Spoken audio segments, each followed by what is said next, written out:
നമുക്ക് ഒരു നിമിഷം പ്രാർത്ഥിച്ചുകൊണ്ട് നമ്മുടെ ക്ലാസ്സിലേക്ക് പ്രവേശിക്കാം. എല്ലാവരും കണ്ണുകളടച്ച് മൗനമായി ഒരു നിമിഷം ആത്മാർത്ഥമായിട്ട് നമ്മുടെ സർവശക്തനായ ദൈവത്തോട് പ്രാർത്ഥിക്കാം.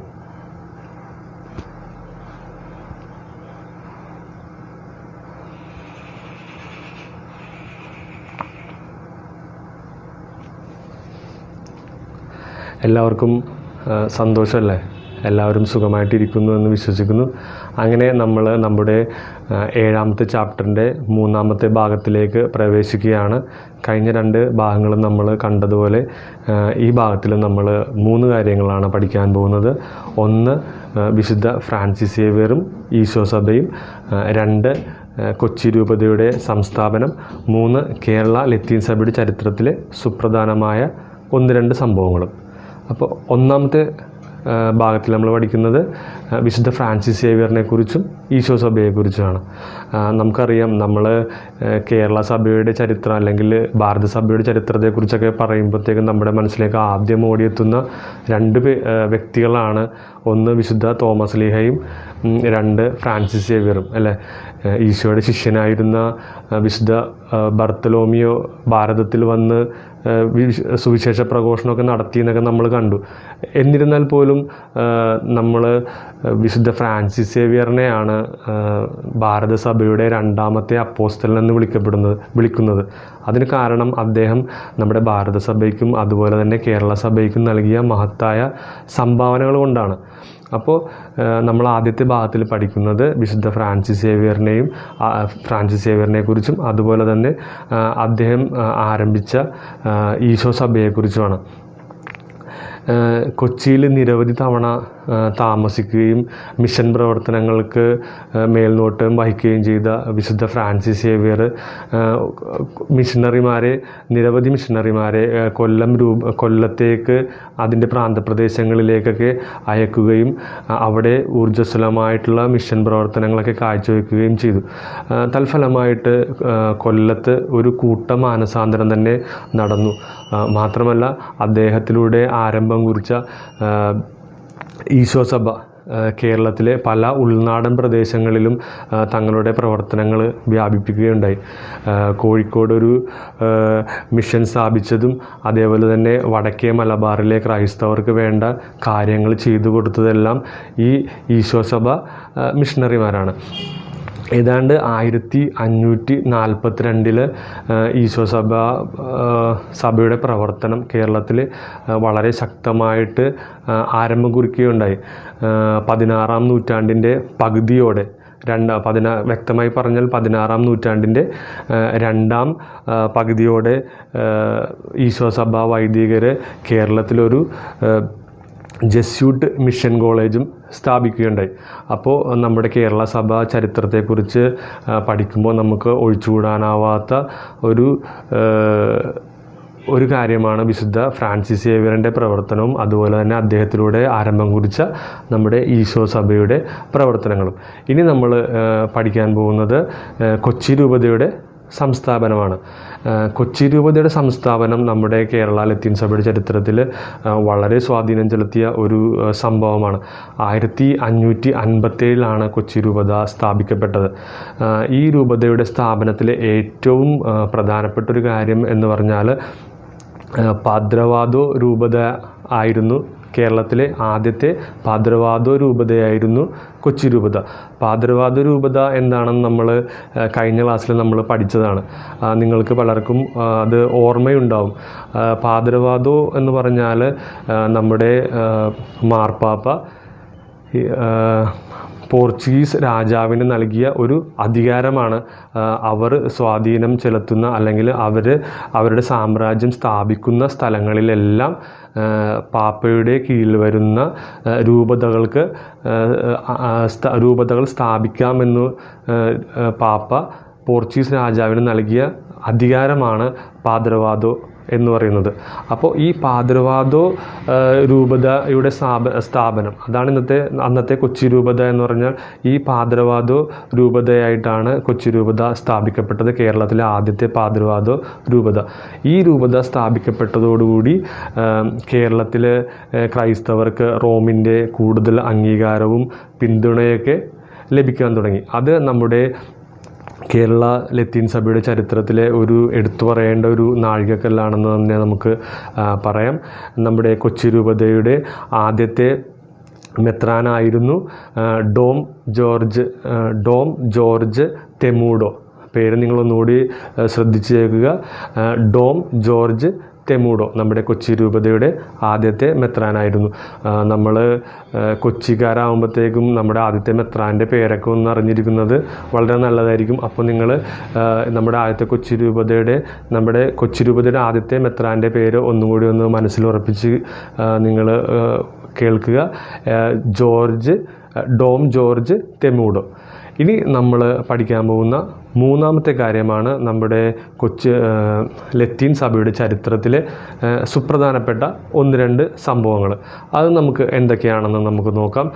നമ്മുടെ ഈ കേരള ലത്തീൻ സഭയുടെ ചരിത്രത്തിൽ നമുക്ക് ഒഴിവാക്കാനാവാത്ത എടുത്തു പറയേണ്ടതായിട്ടുള്ള 3 പ്രധാനപ്പെട്ട കാര്യങ്ങളാണ് നമ്മൾ ഈ മൂന്നാമത്തെ ടോപ്പിക്കിൽ നമ്മൾ പഠിക്കുക. അതിൽ ഒന്നാമത്തെ കാര്യമാണ് കൊച്ചിയിൽ സ്ഥാപിക്കപ്പെട്ട ദേവമാതാ കോളേജും അതുപോലെ സെയിൻറ്റ് ആൻ്റണീസ് ഫ്രാൻസിസ്കൻ ഫ്രയറിയും.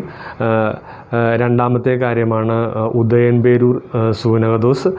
മൂന്നാമത്തെ കാര്യമാണ് കൊച്ചി രൂപതയുടെ വിഭജനം. ഈ 3 കാര്യങ്ങളാണ് നമ്മൾ ഈ മൂന്നാമത്തേതും അവസാനത്തേതുമായ ടോപ്പിക്കിൽ നമ്മൾ പഠിക്കുക. കേരള ലത്തീൻ സഭയുടെ ചരിത്രത്തിലെ പ്രധാനപ്പെട്ട 3 സംഭവങ്ങൾ. അത് ഒന്നാമത്തത് എന്താണെന്ന് നമ്മൾ കണ്ടു.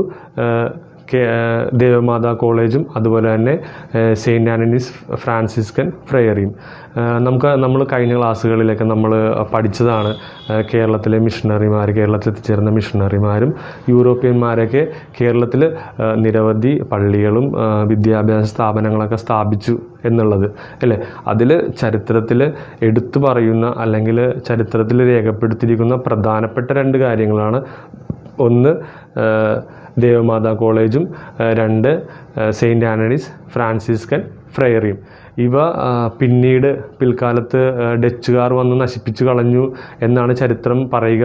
എന്നിരുന്നാൽ പോലും നമ്മുടെ ലത്തീൻ സഭയുടെ ചരിത്രത്തിലെ അഭിമാന സ്തംഭങ്ങളായിട്ട് ഇന്നും ഉയർത്തിപ്പിടിക്കുന്ന 2 കാര്യങ്ങളാണ് ഈ ദേവമാതാ കോളേജിൻ്റെ സ്ഥാപനവും അതുപോലെ സെയിൻറ്റ് ആൻ്റണീസ് ഫ്രാൻസിസ്കൻ ഫ്രയറിയുടെ സ്ഥാപനവും. ഇനി നമ്മൾ കാണാൻ പോകുന്ന രണ്ടാമത്തെ കാര്യമാണ് ഉദയംപേരൂർ സൂനകദോസ്. ഉദയംപേരൂർ സൂനകദോസ് നമ്മൾ കഴിഞ്ഞ ചാപ്റ്ററിൽ 6ാമത്തെ ചാപ്റ്ററിൽ നമ്മൾ വളരെ വിശദമായിട്ട് നമ്മൾ പഠിച്ചതാണ്. 1599 ഉദയൻപേരൂർ സൂനകദോസ് നടക്കുന്നത് അല്ലേ. നമ്മുടെ കൊച്ചി രൂപതയുടെ 4ാമത്തെ മെത്രാനായിരുന്ന ഫ്രാൻസിസ്കൻ സഭയിലെ അംഗമായിരുന്ന ആന്ത്രൂ ദേ ശാന്താമരിയുടെ ഒത്താശയോടുകൂടിയാണ് ഉദയംപേരൂർ സൂനകദോസ് നടന്നതെന്ന് നമ്മൾ കണ്ടു അല്ലേ. ഈ ഉദയംപേരൂർ സൂനകദോസിൻ്റെ നടന്നതിലൂടെ നമ്മുടെ കേരളത്തിലെ ക്രൈസ്തവരെ റോമൻ സഭയുമായി ഐക്യപ്പെടുത്തുന്നതിൽ വൻ വിജയമായിട്ട് ഈ സൂനകദോസ് മാറി. മാത്രമല്ല കേരളത്തിൽ നിലനിന്നിരുന്ന പല അനാചാരങ്ങളും അന്ധവിശ്വാസങ്ങളൊക്കെ ദൂരീകരിക്കുവാനായിട്ടും ഈ ഉദയംപേരൂർ സൂനകദോസിന് സാധിച്ചു. ഇനി നമ്മൾ കാണാൻ പോകുന്ന മൂന്നാമത്തെ സംഭവമാണ് 1606 നടന്ന കൊച്ചി രൂപതയുടെ വിഭജനം. കൊച്ചി രൂപത നമ്മൾ കണ്ടു ഭാരതത്തിൽ സ്ഥാപിക്കപ്പെട്ട 2ാമത്തെ രൂപതയാണ് കൊച്ചി രൂപത. ഈ രൂപത എന്ന് പറഞ്ഞിട്ടുണ്ടെങ്കിൽ നമ്മുടെ സൗത്ത് ഇന്ത്യ ഏകദേശം കണ്ണൂർ മുതൽ കന്യാകുമാരി വരെയും അതുപോലെ തന്നെ ബംഗാൾ മുതൽ തമിഴ്നാട് വരെയും സിലോൺ ഇന്നത്തെ ശ്രീലങ്ക എന്നറിയപ്പെടുന്ന സിലോണൊക്കെ ഈ കൊച്ചി രൂപതയുടെ കീഴിൽ വരുന്ന സ്ഥലങ്ങളായിരുന്നു. ഈ 1606 കൊച്ചി രൂപത വിഭജിക്കപ്പെടുകയും മൈലാപ്പൂർ എന്ന് പറയുന്ന ഒരു പുതിയ രൂപത സ്ഥാപിക്കപ്പെടുകയും ചെയ്തു. ഇതും നമ്മുടെ ലത്തീൻ കത്തോലിക്ക സഭയുടെ ചരിത്രത്തിലെ ഒരു പ്രധാനപ്പെട്ട സംഭവമാണ്. 1606 കൊച്ചി രൂപത വിഭജിക്കപ്പെട്ട് മൈലാപ്പൂർ രൂപത സ്ഥാപിക്കപ്പെട്ടത്. ഈ മൈലാപ്പൂർ എന്നുള്ള വാക്ക് ഈ സ്ഥലത്തെക്കുറിച്ച് നിങ്ങൾ ഇതിനു മുമ്പ് കേട്ടതായിട്ട് ഓർക്കുന്നുണ്ടല്ലേ? എന്താണ് മൈലാപ്പൂർ വെച്ച് എന്താ സംഭവിച്ചതിന് മുമ്പ്? മൈലാപ്പൂർ വെച്ചിട്ട് നമ്മുടെ ഈശോയുടെ ശിഷ്യനായി നമ്മുടെ കേരളത്തിലേക്ക് വന്ന വിശുദ്ധ തോമാസ് ലീഹായെ വധിച്ച സ്ഥലമാണ് മൈലാപ്പൂർ അല്ലേ. അപ്പോൾ ഈശോയുടെ സുവിശേഷം പ്രസംഗിക്കുവാനായി ഇവിടെ എത്തിച്ചേർന്ന ഈശോയുടെ ശിഷ്യനെ എവിടെ വെച്ചാണോ വധിച്ചത്, ആ അദ്ദേഹത്തിൻ്റെ രക്തം എവിടെയാണോ വീണത്, ആ മണ്ണിൽ നിന്ന് തന്നെ നമ്മുടെ സഭയുടെ അടുത്തൊരു രൂപത ജന്മം കൊണ്ട് അല്ലേ. നമ്മളൊന്ന് ആലോചിച്ച് നോക്കി, നമ്മളെ സഭയെ എത്രമാത്രം പീഡിപ്പിക്കാനും പ്രതിരോധിക്കാനൊക്കെ ശ്രമിക്കുമ്പോഴും അവിടെ നിന്നെല്ലാം നമ്മുടെ സഭ വളർന്ന് നമ്മളിന്നീ കാണുന്ന കേരളത്തിൽ കാണുന്ന രീതിയിൽ വളർന്ന് നമ്മുടെ കേരളത്തിൽ 12 രൂപതകളിലായിട്ടിപ്പോൾ സഭ ഇങ്ങനെ വ്യാപിച്ച് കിടക്കുകയാണ്. അപ്പോൾ ഇത്രയും കാര്യങ്ങളാണ് നമ്മൾ ഈ നമ്മുടെ 7ാമത്തെ ചാപ്റ്ററിൽ നമ്മൾ പഠിക്കുക. വളരെ ചെറിയൊരു പാഠഭാഗമാണ്. അതുകൊണ്ട് തന്നെ നിങ്ങൾ എല്ലാവരും ഒരിക്കൽ ഒരു പ്രാവശ്യമെങ്കിലും ഈ പാഠഭാഗം ഒന്ന് മുഴുവനായിട്ടൊന്ന് വായിക്കുക. അതിനായിട്ട് ഞാൻ നിങ്ങൾക്കൊരു പ്രവർത്തനം കൂടി തരാം. ഈ പാഠഭാഗവുമായിട്ട് ബന്ധപ്പെട്ട് നിങ്ങൾ ചെയ്യേണ്ട ഒരു പ്രവർത്തനം ഈ ആഴ്ചയിൽ ചെയ്യേണ്ടത് ഒരു ഫ്ലോ ചാർട്ട് തയ്യാറാക്കുവാനാണ്. എങ്ങനെയാണിത് ചെയ്യേണ്ടതെന്ന് വെച്ചിട്ടുണ്ടെങ്കിൽ, നമ്മൾ ആദ്യം ഒരു ഹെഡിങ് കേരള ലത്തീൻ സഭ എന്ന് കൊടുക്കുന്നു. അതിന് താഴേക്ക് 3 ബ്രാഞ്ചസ് ആയിട്ട് നമ്മളിങ്ങനെ 3 ലൈൻസ് വരക്കുന്നു. അതിൽ ഒന്നാമത്തേതായിട്ട് കേരള ലത്തീൻ സഭയുടെ വളർച്ചയിൽ നേരിട്ട പ്രതിസന്ധികളെന്ന് നമ്മൾ എഴുതുന്നു. 2ാമത്തെ ലൈന് താഴെ നമ്മൾ കേരള ലത്തീൻ സഭയുടെ വളർച്ചയിൽ അനുകൂലമായി നിന്ന കാര്യങ്ങളെന്ന് ഹെഡിങ് കൊടുക്കുന്നു. 3ാമത്തെ ലൈനിൻ്റെ താഴെയായിട്ട് നമ്മൾ കേരള ലത്തീൻ സഭയുടെ ചരിത്രത്തിൽ നാഴികക്കല്ലായി തീർന്ന സംഭവങ്ങളെന്നും കൊച്ചി രൂപതയുടെ സംസ്ഥാപനമെന്നും കൊടുക്കുന്നു. എന്നിട്ട് നമ്മൾ 1ാമത്തെ പോയിന്റ്, നമ്മൾ 1ാമത്തെ ക്ലാസ്സിൽ നമ്മൾ പഠിച്ചതാണ് കേരള ലത്തീൻ സഭയുടെ വളർച്ചയിൽ നേരിട്ട പ്രതിസന്ധികൾ എന്തൊക്കെയാണെന്ന്. ആ 3 പോയിന്റുകൾ 1ാമത്തെ ഹെഡിങ്ങിന് താഴത്തെയായിട്ട് 3 പോയിന്റുകൾ എഴുതുക. എന്തൊക്കെയാണെന്ന് നിങ്ങൾക്ക് ഓർമ്മയുണ്ടോ? ആദ്യത്തെ ക്ലാസ്സിൽ പഠിച്ചത് ഓർമ്മയുണ്ടല്ലേ? അപ്പോൾ അത് 1, 2, 3 നിങ്ങൾ എഴുതുക. 1ാമത്തെ പോയിന്റ് എന്തായിരുന്നു? നെസ്തോറിയൻ പാഷണ്ഡത. അപ്പോൾ 1 നെസ്തോറിയൻ പാഷണ്ഡത, 2 കേരളത്തിൽ അന്ന് നിലനിന്നിരുന്ന ജാതി വ്യവസ്ഥകൾ, 3 കേരളത്തിലെ അന്നത്തെ ഭരണാധികാരികൾ അല്ലെങ്കിൽ രാജാക്കന്മാർ തങ്ങളുടെ പ്രജകൾ ക്രിസ്തുമതം സ്വീകരിക്കുന്നത് ഇഷ്ടപ്പെടാതിരുന്നത്. അപ്പോൾ 1ാമത്തെ ഭാഗം കഴിഞ്ഞു. ഇനി 2ാമത്തെ ഹെഡിങ്ങിന് താഴത്തും നമ്മൾ ഇതുപോലെ തന്നെ 3 പോയിൻറ്റ്സ് നമ്മൾ ആ ക്ലാസ്സിൽ നമ്മൾ പഠിച്ചു. അതിൽ കേരളത്തിലെ ലത്തീൻ സഭയുടെ വളർച്ചയിൽ അനുകൂലമായി നിന്ന കാര്യങ്ങളെന്ന് പറഞ്ഞാൽ നമ്മൾ 3 പോയിൻറ്റ്സ് നമ്മൾ പഠിച്ച് അതും നമ്മൾ ഇതുപോലെ 1, 2, 3 നമ്പർ ഇട്ട് എഴുതുക. 1ാമത്തെ പോയിൻ്റ് എന്തായിരുന്നു? 2ാമത്തെ ക്ലാസ്സിൽ പഠിച്ച 1ാമത്തെ പോയിൻ്റ് എന്തായിരുന്നു? അതെ, അൽബുക്കർക്ക് കേരളത്തിൽ എത്തിച്ചേർന്നത്. അപ്പോൾ 1ാമത്തെ പോയിൻ്റ് അൽബുക്കർക്ക് കേരളത്തിൽ എത്തിച്ചേർന്നത്. 2ാമത്തെ പോയിൻ്റ് നമ്മൾ പഠിച്ചത് മിഷണറിമാരും യൂറോപ്യന്മാരും കേരളത്തിൽ സ്ഥാപിച്ച പള്ളികളും വിദ്യാഭ്യാസ സ്ഥാപനങ്ങളും ആശ്രമങ്ങളൊക്കെ ആയിരുന്നു നമ്മുടെ ലത്തീൻ സഭയെ വളർച്ചയെ സഹായിച്ച 2ാമത്തെ ഘടകമായിട്ട് നമ്മൾ പഠിച്ചത്. 3ാമത്തെ പോയിൻ്റ് നമ്മളെ സഹായിച്ച ഘടകമായിട്ട് നമ്മൾ പഠിച്ചത് ഫ്രാൻസിസ്കൻ മിഷണറിമാരായിരുന്നു. അപ്പോൾ 2ാമത്തെ ഹെഡിങ്ങിന് താഴെ ഈ 3 പോയിൻ്റ് എഴുതുക. 3ാമത്തെ ടോപ്പിക്ക് നമ്മളിപ്പോൾ ഇന്ന് പഠിച്ച വിഷയമാണ് കേരള ലത്തീൻ സഭയുടെ ചരിത്രത്തിലെ നാഴികക്കല്ലായി തീർന്ന സംഭവങ്ങളും അതുപോലെ തന്നെ കൊച്ചി രൂപതയുടെ സംസ്ഥാപനവും.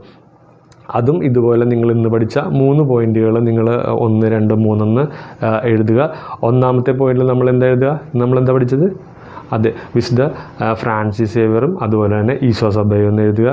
2ാമത്തെ പോയിന്റിൽ നമ്മൾ എഴുതുക അതെ കൊച്ചി രൂപതയുടെ സംസ്ഥാപനം. 3ാമത്തെ പോയിന്റ് കേരള ലത്തീൻ സഭയുടെ ചരിത്രത്തിലെ പ്രധാനപ്പെട്ട സംഭവങ്ങൾ. ആൻഡ് ഈ 3ാമത്തെ പോയിന്റ് മാത്രം ഒരു താഴേക്കൊരു ലൈൻ വരച്ചിട്ട് ഒരു 3 പോയിന്റും കൂടി നമ്മൾ എഴുതി ചേർക്കണം.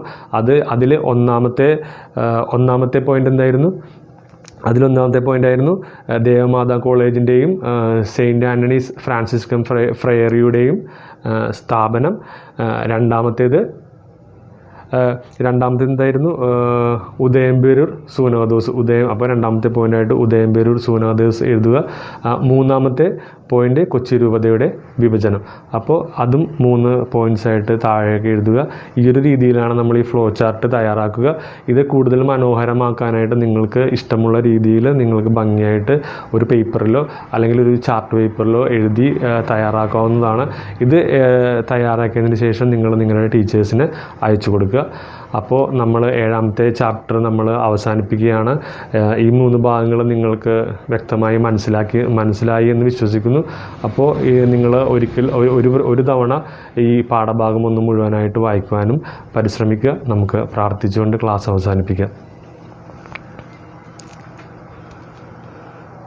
ഞങ്ങളുടെ രക്ഷകനായ ഈശോയെ, അങ്ങയുടെ വിശ്വാസവുമായി ഞങ്ങളുടെ നാട്ടിലേക്ക് എത്തിച്ചേർന്ന മിഷണറിമാരെയും മറ്റൽമായരെയും വൈദികരെയും ഞങ്ങളുടെ പൂർവികർ സ്വീകരിച്ചതുപോലെ ഈ ആഗമനകാലത്തിൽ അങ്ങയെ ഞങ്ങളുടെ ഹൃദയങ്ങളിൽ സ്വീകരിക്കുവാൻ ഞങ്ങളെ അങ്ങ് ഒരുക്കണമേ.